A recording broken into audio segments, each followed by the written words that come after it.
Okay, we're unmuted, so... Okay. Alright, so what is up, Ben? And if anyone else is here, they're just not saying that they're here.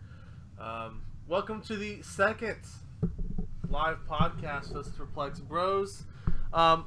This one's a little soon after the last one, and today's show is not going to be as long. But before we get to today's show, we need some proper audio balance testing done. Nathan and T did it for us last week, and they said it was fine, and it was not. No, it was not. It was quite the opposite of fine. It was actually pretty awful. You were a lot more quiet than me. Wasn't that the problem? It wasn't just that. It was. And there's. Yeah, it was your echo, but I was way more quiet than you. Okay. How was the music? Was that really loud? The music was fine, but because we were getting right off of your feed and you were recording, you hear this huge hum, like audio hum, over everything, and it just sounded bad. Yeah, I didn't actually want to go back and listen to it. I just took your word for it. Alright, so I guess what we're going to try and do, I'm going to turn you up. Alright, I'm going to turn you up to 50%. Turn me up! Alright, so Dave is now much louder. I am much louder. I don't know if we can have somebody in the audience verify this, how much louder I am. But I can only take your word for it. Yeah, well, I mean, like, for XSplit, you're reading much louder. Definitely. Okay. That is good. Yeah. And I'm just going to do okay, that audio is saved from last week's, so... just start talking for a second. I'm going to do a quick Audacity test as well. Okay. And yeah, that's going to be a good thing to have so that I can actually edit this thing proper. Alright, I'm just going to listen back to that. Just start talking for a second. I'm going to do a quick Audacity test as well. And Ben has confirmed that I am louder. And it's not picking up on you either on Audacity. Good. So, no Good. echo. Did you hear my dog barking just now? Yes, I did. Alright, I don't know how much I can actually do about that, because that's like natural elements here. And he barks at everything. Like, if I brought him in here, he would have just been louder.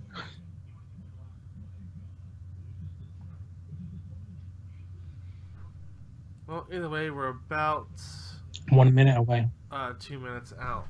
Yeah, well, 2 minutes out Oh, on my screen. one on my, but that's fine. How do I like the Alan Parsons project? That's what Ben is asking me. What the fuck is that? Shit. That sounds like a music reference, but...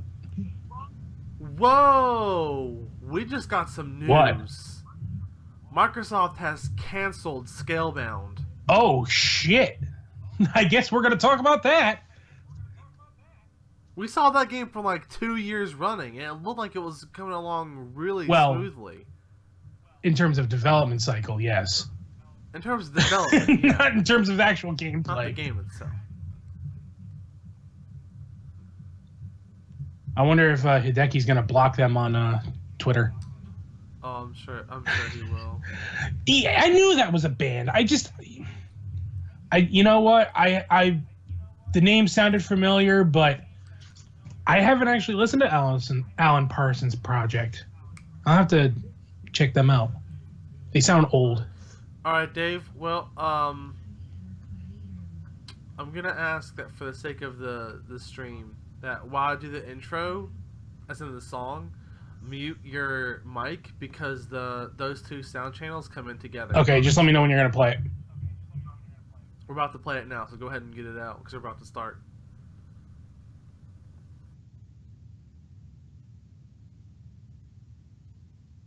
The following podcast is scheduled for one fall. Coming down the aisle, Matt, Dave, the Superplex Brothers.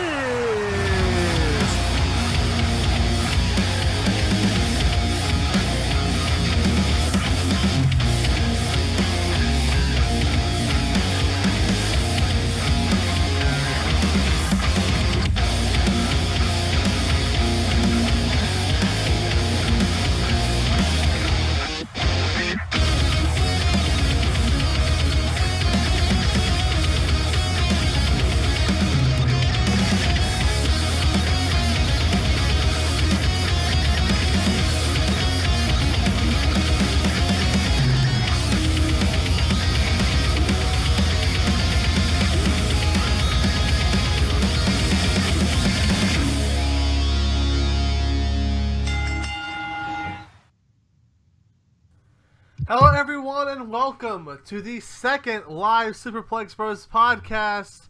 We are live on YouTube and, of course, recording, so this will go up on SoundCloud as well after the show is over.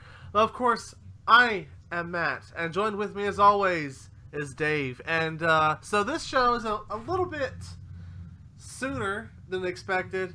We just had a live show on the 5th of January, and it is now the 9th of January. It just happens to be that this is the only day that we can definitely guarantee that our schedules are going to pretty line up. much. And yeah, this isn't something we plan on doing all the time, but again, with our schedules being the way they are, especially how random they can be, we're just going to get together when we can get together. Trying to make it once a week, but of course, as you know, things can change. Yeah, and we actually even debated on, do we want to do a show this week? We have basically just enough topics to cover. Literally just got something today. Show. Yeah, we actually got something right before we went. Well, we were already live, but before we started the actual show, during the pre-show, we actually got a bit of news, which was funny. So we're actually going to kick off with that because it has just been confirmed by Microsoft that they have canceled the Platinum Games project Scalebound, which we saw all the way back at E3 2014. So this game had a nearly 3-year development cycle. It was apparently close to being completed, and now it's just done. It's bizarre to say the least. There's all kinds of questions, namely why, and will the project go back up in some other fashion? Maybe Sony decides to pick it up. Probably not if the gameplay was anything to go by.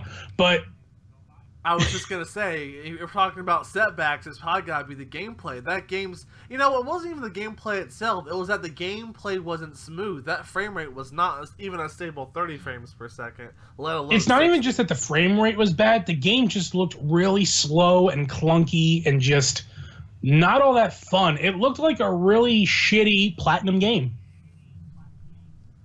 Yeah, which, you know, Platinum isn't normally known for shitty games, so that made that even more upsetting.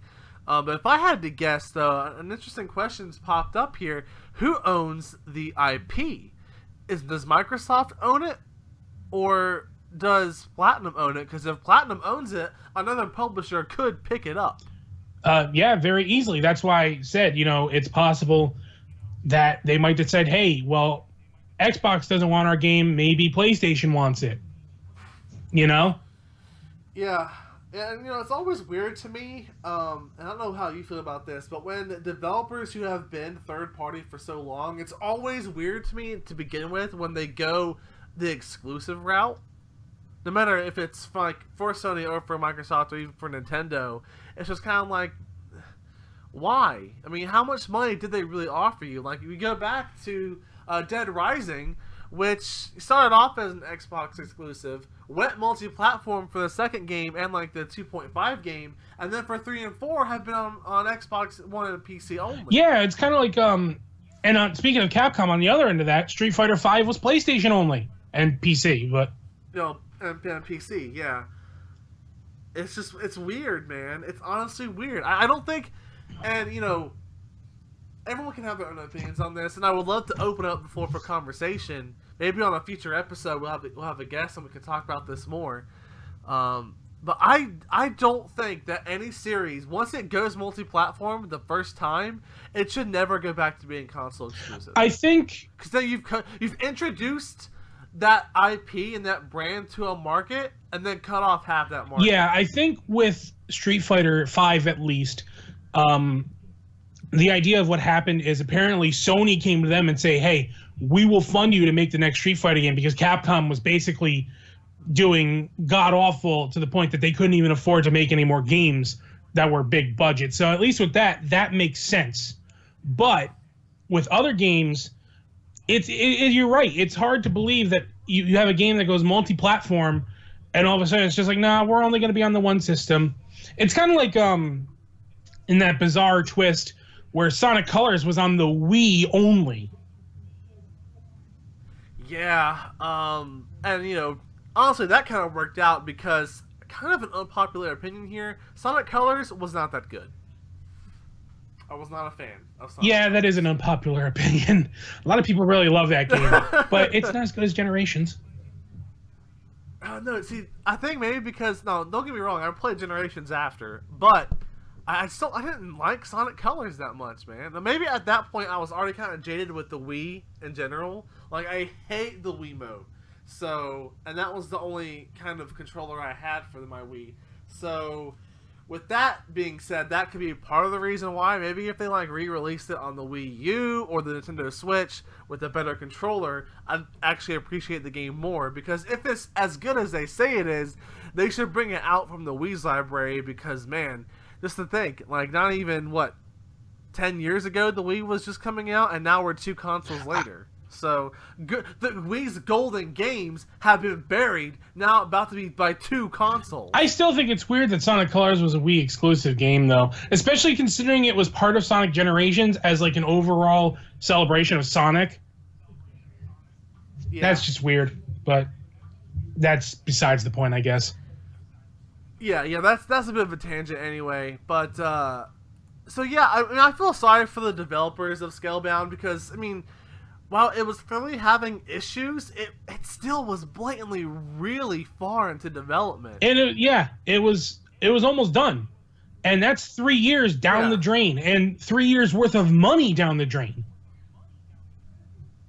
Yeah, so if I had to guess, I'd say, like, I remember it was first supposed to come out last year in holiday 2016. Got delayed to 2017 before E3. And they said it was all because we want to deliver on our ambitious vision and ensure that Scalebound lives up to expectations. If I had to guess, I'd say Microsoft recently got a build for the game and it still wasn't running right, and they just said, listen, we've already pushed back the game once for you guys to improve it, and if you haven't done it, I mean, it's a business decision. It's a shitty one for the developers, but you have to understand Microsoft's side of things as well. They can't put a bunch of marketing into an exclusive game that's going to get delayed endlessly and then come out. Especially when Microsoft, even at this point, is still playing catch up. Yeah, Microsoft, I mean, that's a whole other can of worms, but I do believe that Microsoft is doomed to play catch-up this entire They really are at this point, and it's actually kind of sad because, their initial campaign for the Xbox One was awful, easily one of the worst campaigns for an upcoming system ever. But they've clearly played good faith and tried to get gamers back into their corner by promoting a lot of really interesting games and, saying, hey, we're really sorry about the way we launched this system. We want you back. It sucks that they got to play catch-up, but that's the name of the game. Yeah. So with that being said, that's pretty much the only real gaming or wrestling topic we're covering this week. As sad as that sounds, it's just... Now, we've both come in contact with the Wrestle Kingdom match. But it's just literally a case of we don't have time. It's a 54-minute match. We don't have time to sit and watch a match for an hour. No. Maybe if I had a full day off, I could probably do it, but this week I simply don't have that. So hopefully next week could work out. But the problem with next week is next weekend is the Global Game Jam. I mean, it's already time for that again. So, At this point, everybody is saying it's the greatest match ever in the history of pro wrestling. So at some point, we have to talk about some point, we will go back and watch it. So it's just a matter of when. So that brings us into our second topic of the show today, and that is Dragon Ball Super Episode 73. Gohan is getting a mini arc, and honestly, again, I'm kind of going unpopular opinion here. I like this episode a lot. Wait, that's unpopular opinion? I've seen a lot. Yes, it is. Really? Because I like this episode, and I thought a few people did. I mean, I interact with a lot of the community on Twitter and whatnot, and it's not. People aren't too thrilled with it. They're just ready. See, the problem is, people are ready for the Universal Survival arc. I think that's They're wanting to skip straight to that because, like, the amount of fluff between Goku Black and that arc, this upcoming arc, is the biggest amount of fluff we've had in Super to date. But they're filling it with like a bunch of mini arcs, and I think that makes it fine. And again, it's much needed character development. Outside of Goku and Vegeta, nobody's had any actual character development. Gohan had a hint of it. Oh, and Trunks. Oh, Trunks. Yeah. But Gohan had a hint of it after the whole Golden F saga, the Frieza saga. But outside of that, we really had nothing. So now this is a chance for us to see him in a kind of a slice of life kind of deal, which is nice. Yeah, and we actually got a glimpse of him showing signs that his training is getting serious, because instead of he was just going to beat this guy with, the whole Great Saiyaman beam, but first he was ready to fire a straight up Kamehameha wave. Yeah. And that was pretty awesome. Now, I don't know if, he was so cut back that he forgot how to do the Kamehameha wave or something, but it was still kind of... No. He realized it was overkill and changed to the other move. Yeah. But I really like this episode. So, I thought it was pretty cool. I like the Can we just point out that real quick that it's really weird that Videl basically told Gohan that she gets turned on by him wearing the Great Saiyaman I thought that was pretty fucking funny. I actually legitimately laughed at that scene. Yeah, I was just kind of like, whoa! Wow, I also liked, and I don't know if you caught this, I loved the throwback to the Boo Saga with that Barry Kahn guy. Yes, he appeared he was in there somewhere. I saw it on Twitter. He was the, remember when, Majin Buu was walking through town and he was reading a magazine of, a movie star and was mad that the people thought he was ugly, that's right. So he changed his face to look like a good-looking guy? That was Barry Kahn. Yeah. That was a screenshot. I saw a screenshot of that on Twitter afterwards, but it had no context. I could tell it was from Z because of the art. Yeah, but that was a really cool little throwback. I mean, it's a subtle throwback, but a nice throwback. Yeah. So, clearly we're getting some kind of weird alien creature has, of course, come to Earth, and it's kind of like Baby in the fact that, it takes over bodies and powers them up. Yep. And Jocko's currently in pursuit of it, and... At the end of the episode, Gohan's flying around this idol chick who was totally, hitting on him. Oh, yeah, absolutely. Which, she's way younger than him at this stage, so... This Gohan's in his late 20s. This is late 20s Gohan. Yep. Or, no, mid-20s, excuse me. Late 20s is GT. So this is mid-20s Gohan. This is a 15, 16-year-old idol girl. Yeah, but Japan. Japan. That's all we have to say on that front. But, Jocko shows up and he points his gun at Gohan's like, I'm gonna shoot you because the alien thing, Wadagash or whatever, has possessed Gohan, so he says. I think it's really a case of Wadagash has maybe possessed the idol. And is actually about to be a sneak attack. Or it could just be Jocko being completely wrong, which is also very possible. I definitely think it's more of the case that he's wrong. Does he even know that Gohan is the Great Saiyaman?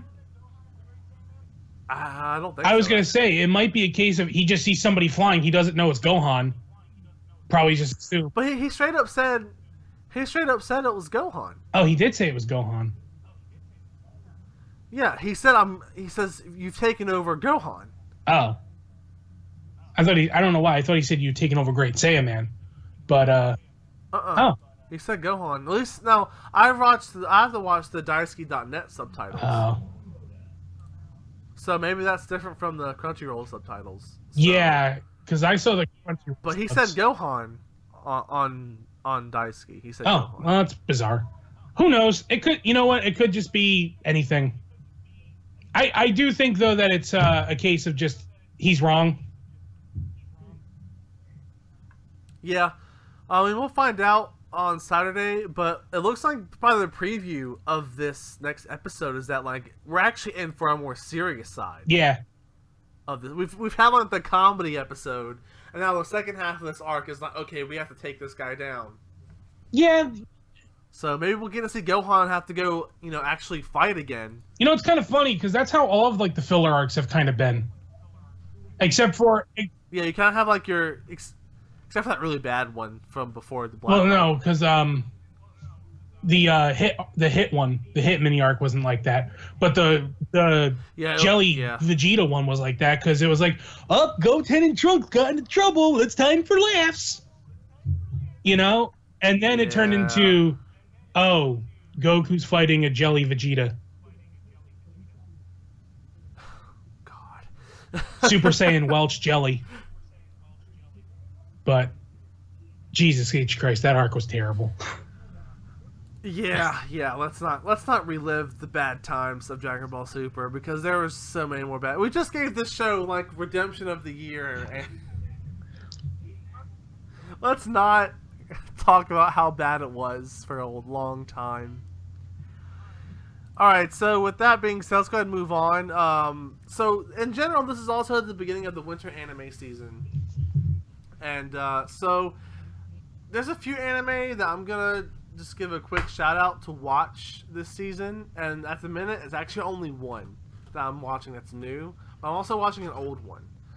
So the two anime that I've currently picked up for the winter anime season, there is the Blue Exorcist Kyoto Saga, which features probably one of the best animated openings I've seen in a long time from any anime. It's a continuation of Blue Exorcist, though they ignore the second half of the original season, which was anime only and awful. But this arc that they're adapting now, I hated in the manga. So I'm basically watching it to see if the really good animation and voice acting can save it. And then the other anime I'm watching is I Shield 21, which is a mid-2000s football anime. Huh. I got the recommendation from my girlfriend, and she's mid-marathoning it and flying through it. And I'm about five episodes in, and it's actually really good. Now, it's basically like an 11-man football team, so the same characters play offense and defense. Oh.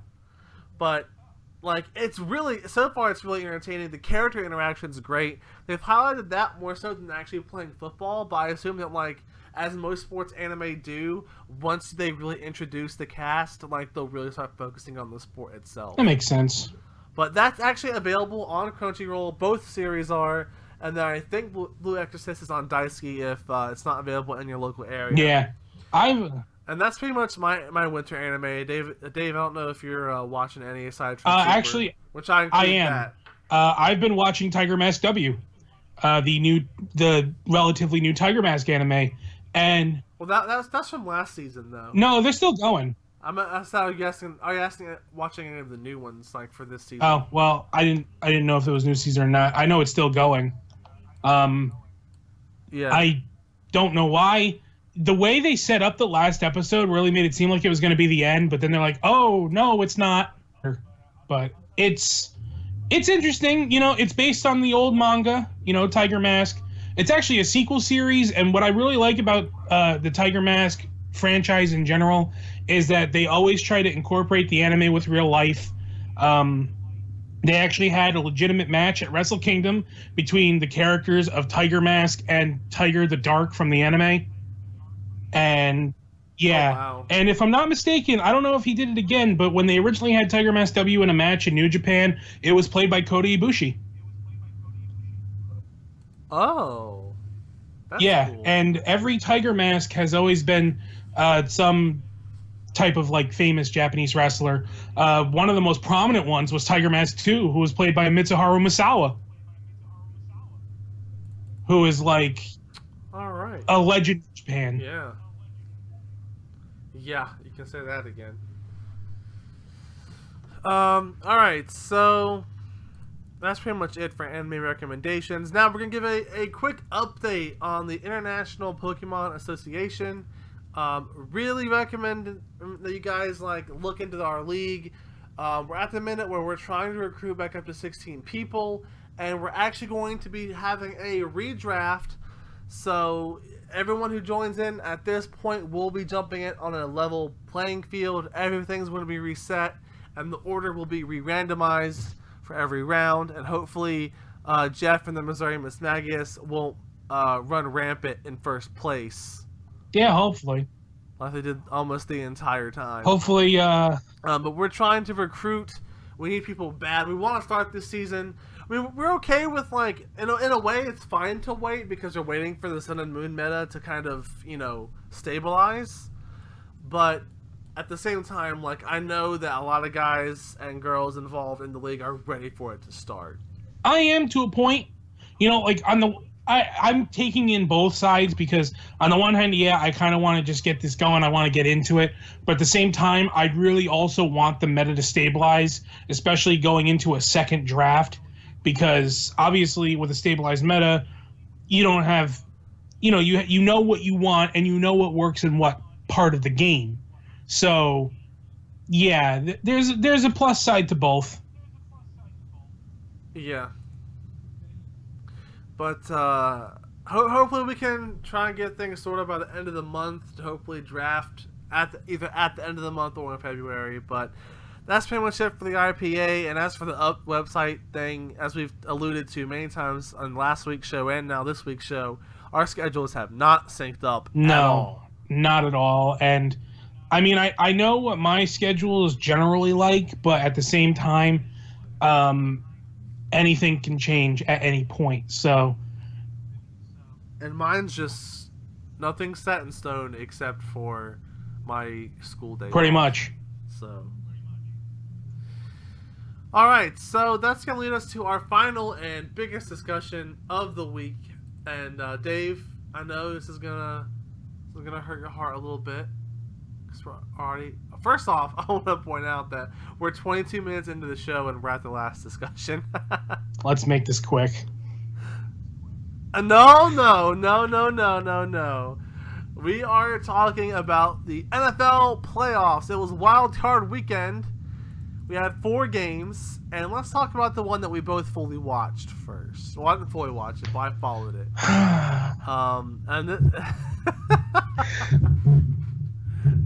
Can I start us off? So, sure, yeah. Okay, so it was the New York Giants, which is my team, versus the Green Bay Packers. And while the game started off looking like the Giants might be onto something, they immediately made sure that I left with nothing but disappointment and no longer having the will to live. Let's correct ourselves for a minute here, because that's not exactly true. Your defense was playing like it had been during the regular season, but your offense was shitting it up just as bad as they did in the regular season. I was going to say, it was just like the regular season. But in the first quarter, we were doing really well. And then all of a sudden, Green Bay tied it up, and it was just like the defense realized, you know what, our offense isn't trying. Why the fuck should we? Oh, they didn't tie it up. Green Bay pulled ahead. You guys did not throw a touchdown in the first quarter. Well, once they got that first touchdown and then the extra point getting ahead. But yeah, it was the Giants gave up. They gave up. They did not try. Honestly, I would even go as far as to say they stopped trying in the second quarter. Well, none of the wide receivers could catch any of the passes Eli was throwing. I'm not sure who to blame on. Honestly, I think it's everybody gets the blame. Everybody. Because, yeah. I mean, there were some passes that Eli threw that were great passes, and the receivers just weren't there or whatever. And then there were just Eli throwing bombs to nothing. Yeah, or at the end of the game where he threw a bomb into 2 Packers. Yeah. It's just like Jesus H. Christ. They let Aaron Rodgers get the momentum, and which is the biggest mistake any football team, and the Dallas Cowboys will have to be wary of this, though they know it quite well at this stage. You cannot let Aaron Rodgers get any kind of momentum, because once he starts, he does not stop. No, and it's just like Jesus H. Christ. I said this to you last night. It was like the Giants played in reverse. It really was, because you've been watching football for a long time now, and you know this. Well, the way the Giants play is they usually kind of shit it up in the beginning, but then suddenly they turn it on toward the end, and they have these humongous come-from-behind victories. But this time, they started off in the lead, and then all of a sudden they just got shittier and shittier and shittier and shittier, and by the fourth quarter, it was just a fucking slaughter. Yeah. I mean, I didn't pick up the game until the fourth quarter. That's when I got home. But to me, I think the game-changing moment was the Hail Mary. The game-changing moment was when Green Bay first scored. That was the game-changing. Oh, absolutely. Well, like, you guys were still in the game at that stage. You were still in the game with the Hail Mary, but, like, when he threw that Hail Mary, I said, ooh. If you've been following me on Facebook, my Facebook feed got dark. Very, very dark. You gave up. You gave up before the Giants gave up. I think the one moment that said it all was when I had the gif of Danny DeVito hanging, and I said, "Well, that's it." Yeah. And I'm gonna repeat something I said on both Facebook and Twitter. I want the New York Giants to be the pallbearers of my funeral so they can let me down one last time. I mean, you never know. They could do good next season. If they fire like half the people. I think Eric. So here's my question. Now I know what your answer is going to be, but we're going to have it on public discussion. Do you think that Eli Manning should be benched? Absolutely. It's time for them to find a new quarterback. And it's the same thing as what the Cowboys went through when they got Dak Prescott and they benched Romo. It's that time. Eli has not been good for the last 3 years. And his heyday is over. And I think his last year of his prime was that 2011 Super Bowl run. Yeah. That was Eli did everything he had to do to prove that he is a decent quarterback at best. He beat the Patriots when they were on the verge of being undefeated. He beat them again in the rematch. You know? He did what he had to do. Yeah. His time has come and gone. He needs to go on to greener pastures with his brother. And they need to find somebody new and young. I think Beckham still has some time to develop better. I even think Victor Cruz is not that bad. This is only his second or third year, Beckham? So he's got a lot of gas left in the tank. However, if the Giants struggle and the next few seasons with Eli or with a new quarterback, I don't see Odell re-signing with the Giants. I see him going to a winning team that doesn't even need him, but that will use him for the weapon that he is. They will throw the ball to him, and he will be unstoppable elsewhere in the league. Say what you will about Beckham. Yes, he can be a big baby. He can throw tantrums. There was just a story about how he, after the game, he punched a hole through a wall because he threw one of his typical Beckham tantrums. But you can't take away the fact that he's a hell of a player. He is a hell of a player. And the fact is, if he goes to another team and manages to do well, he will be a big star in the long run. Yeah. But, so, the Packers beat the Giants. We had 3 other games. The Steelers massacred the Dolphins. Yeah, they did. Oh my God. It was more depressing than the Giants game. Yeah, now, I guess the difference in that is that Ryan Tannehill's gone for the Dolphins. That and nobody likes the Dolphins. Yeah. I mean, the Dolphins fans like the Dolphins, but they're not even sure. Nobody likes the Dolphins. Even the Dolphins fans don't like the Dolphins. Well, the Steelers ran all over them, massacred 53 Dolphins in Pittsburgh, and now PETA is investigating. The only difference between the Miami Dolphins and the Jacksonville Jaguars is the local news doesn't apologize for showing replays of their games. True. And they can at least say they made it to the playoffs. True. In the past few years. You know, speaking of Jaguars, according to John, believe it or not, apparently they're in talks with Coughlin. I actually just read something today that says that they're not expected to bring him in, but they're going to promote one of their other coaches. That don't surprise me. Anyway. Coughlin retired. Well, he said he was done. Coughlin is one of those things where it's like, he's kind of like Brett Favre in the sense that, yeah, he's done, but he doesn't want to be done. You know what I mean? You know how Brett Favre, like, even after Brett Favre was kind of like the Terry Funk of football for a while, where he, like, retired four times. He wouldn't know how to stay retired. He retired, like, 4 times, and yet kept coming back. And Coughlin is kind of the same way. Like, he still wants to be a coach. He just was let go of the Giants because of the season. And the funny thing about that season, the season that Coughlin was let go, every team that lost to the Jacksonville Jaguars lost their head coach that year. And we lost to the Jaguars that year. You know, it's not a coincidence. Yeah. You don't lose to the Jaguars. You just don't.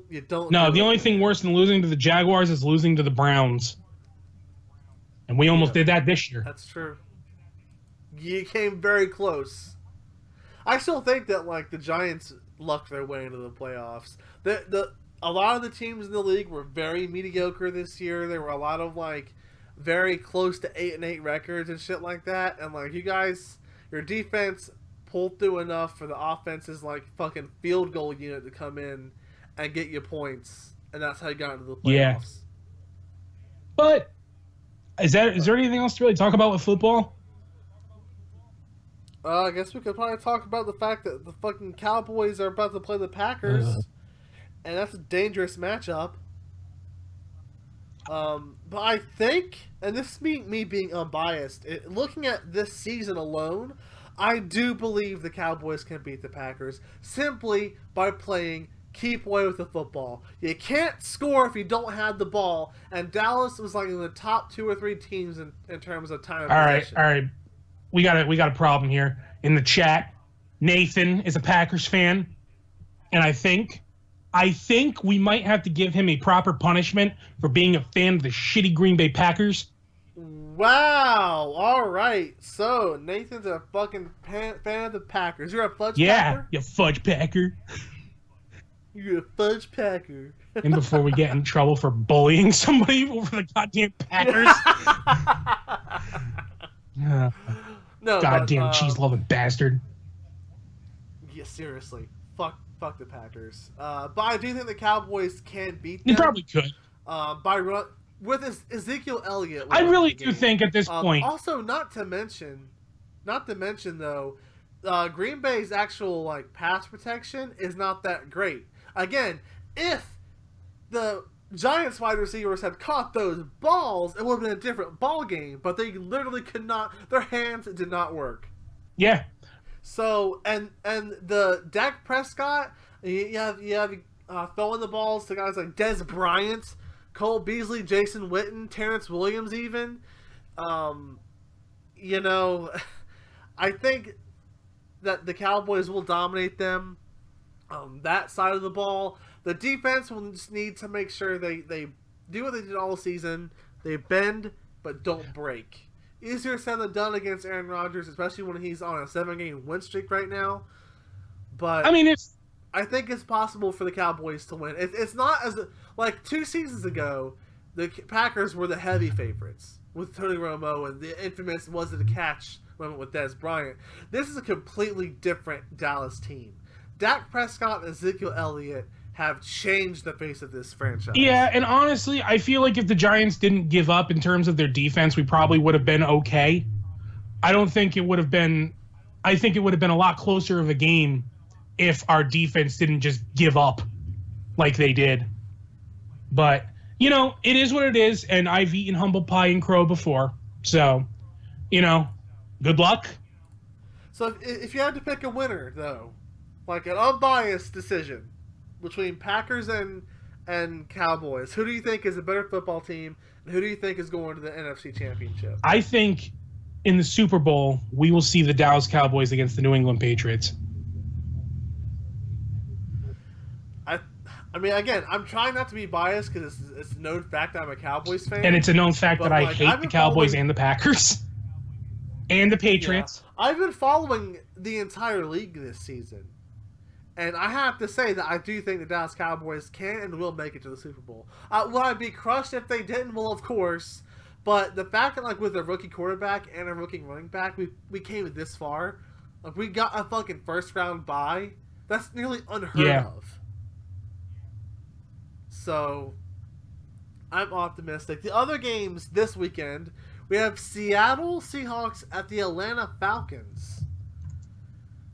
It's hard to judge that game because Seattle has a great defense. Their offense is finally picking up steam again. But, like, the Falcons' offense is fucking explosive. Anything could happen. It is. It's unreal. Anything could happen. But if any defense can stop them, it will be the Seattle Seahawks. Yeah. The Patriots are going to brutally kill the Texans on live television. There's no doubt in my mind. There's no Could you doubt. imagine, though, if we ended up with an all-Texas Super Bowl? Well, see, that'd be good for the Texans because that's a home game. It would be horrifying for everybody else, though. Yeah. Because here's the thing, though. The Texans have the number 1 ranked defense in the entire NFL. They have the best defense. So, I think the Patriots have the number 1 offense. Ooh, that's kind of like the what's that old, the immovable force versus or the irresistible force against the unmovable object. Yeah. But at the same time, the Patriots' defense is also very good, while the Texas offense is Brock Osweiler. Yeah. That's all I have to say on that front.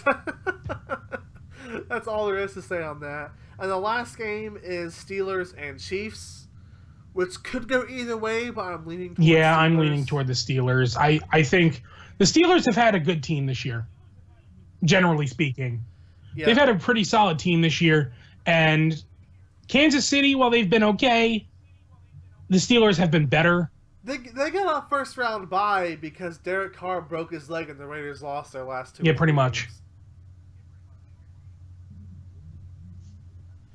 I mean, if Derek Carr didn't get hurt, I do believe we'd probably be singing Cowboys Raiders in the Super Bowl. Yeah. But that's pretty much it. All we can talk about for football there. We'll probably have another brief discussion about it on the next episode. But you know what's also happening this What? week? It's the big Nintendo Switch reveal on Oh, Friday. shit. At 3:30 a.m. Irish time. Oh, God. Well, that'll be a thing. Yeah, well, it's actually Thursday night for you, Friday morning Yeah. for me. I'm pretty sure that's how it works. Yeah. Yeah. Anyway. So I'm just like, oh man, that's gonna be rough. But that will lead to that means the next show we do though will be a big one again. I do believe. Like this is like a nice interim medium show, but I do definitely think that next week's show with the Nintendo Switch, with the NFL playoffs, it's gonna be a big one. Yeah, most likely. And probably even the week after that leading up to the Super Bowl, will probably be a big show. We're gonna try. I want to try and get some guests. That would be nice. Because 2 years ago, we did a Super Bowl special. We had a bunch of guests Yeah. on. Maybe we can get some people. We'll put some feelers out after this show's over. Because that's about 3 weeks from now. Definitely. But with that being said, there's no YouTube updates for this week because they're the same as last week. We're still going to try and plan out to do Soul Link at some stage. But there's no foreseeable time frame to start recording that. So I guess with that being said, Dave, is there anything else you want to cover? No, that's pretty much it. We got to start boogieing. Yeah, it's time to bounce, you guys. So thanks for coming out if you were here in the live stream. And if you're watching on SoundCloud, you make sure you follow us so you know when the next show is going up. And make sure you follow us on Facebook so you know when we're actually going live on YouTube. We try and give about a day's notice because in the cases where we get our schedules early enough, we can do over a week's notice. But, it was happened to be a day's notice this time again. But, again, the best way to find out when we're going live is by following us on Facebook. So, on behalf of Dave and myself, thanks for listening, guys. Thanks for watching on YouTube. And we will see you next week. So until next time, take care.